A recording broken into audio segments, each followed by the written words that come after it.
words of my mouth and the meditations of all our hearts be always acceptable in your sight, O Lord, our strength and our Redeemer.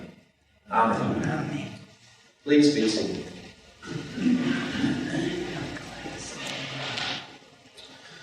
So we had the flight to Egypt this morning, a story we've heard many times. It's an incredible piece of scripture, an amazing story. One in which Joseph is warned in a dream by an angel that Herod is after them. Herod's after Jesus. He flees, goes to Egypt, but then he's warned again in another dream by the same angel, another angel we don't know, who says, actually, you're going to have to go again because the son is now in charge and it's not much better. So the angel corrects the course and it saves Jesus' life. The idea that Herod was going to kill all of the children 2 years and under in that area is abhorrent to each and every one of us. For those of you who haven't read the Pew Sheet reflection yet, does that remind you of anything? Herod going to kill all the children 2 years and under? Moses, that's right.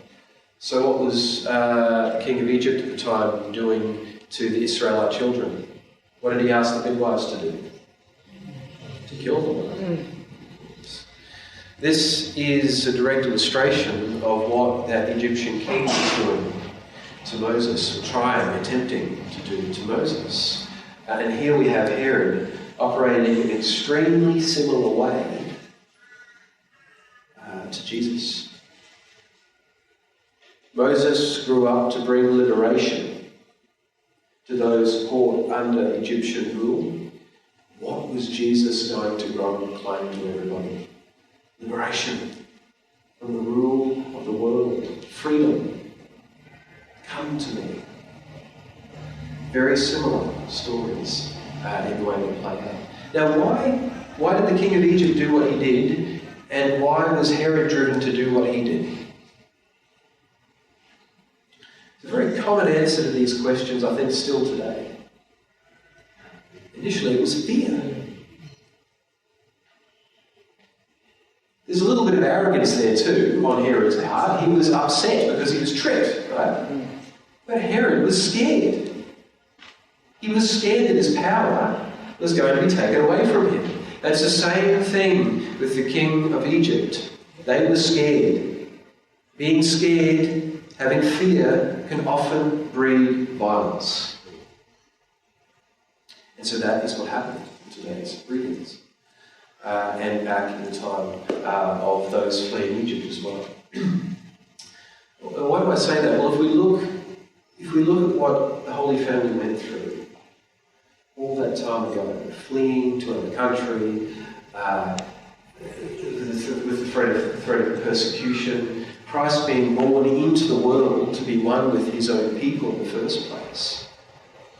Just think about how much Christ wants to be with us and wants us to be with him. Imagine the fear of that Holy Family. Imagine fleeing, being told in a dream to go to a certain place, finding that blocked, and being told to go somewhere else. What an incredible gift that is. What an amazing gift of grace that is to each and every single one of us on Christmas. But we cannot, and we should not, be encouraged to be people of fear. We are not people of fear. We do not believe because we're afraid of what will happen if we don't. We don't follow Jesus because we're afraid of the repercussions of what happens if we don't follow Jesus. Because guess what? That's not love.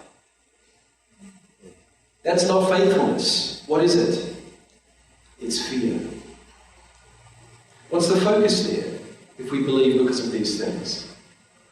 Is it on the great joy, the great offering, the grace that Christ has given to us? Is it in truly following the teachings truly following the path that Jesus trod before us and acting as disciples? Or is it self-preservation? Because if we believe out of fear, we believe because we want to save ourselves. That's not what Jesus called us to. That's not what Jesus came to dwell amongst us to be.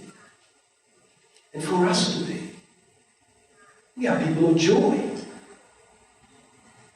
We're not people of fear and anger. We're not bitter. We're people of love. And I think it's interesting. Sometimes that's a hard teaching for Christians these days to actually accept, right?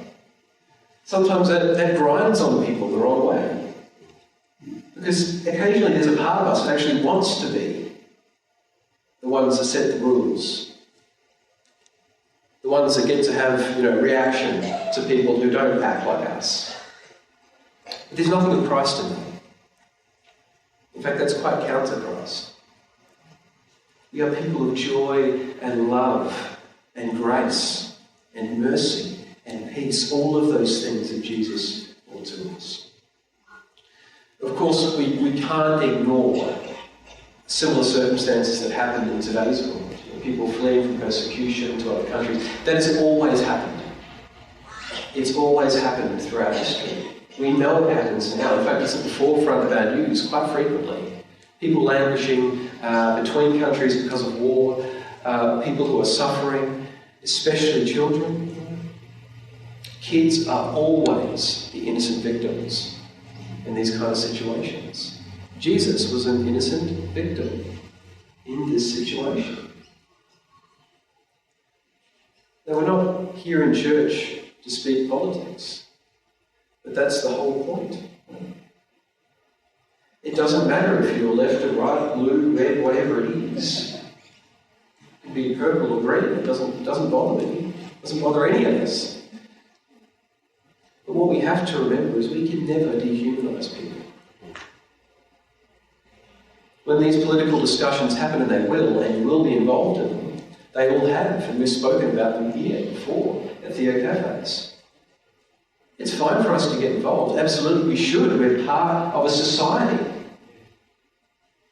We have a power in that society, each and every single one of us. But we also have a responsibility as Christian people. And that responsibility is to not dehumanise. That responsibility is to see the grace within the other.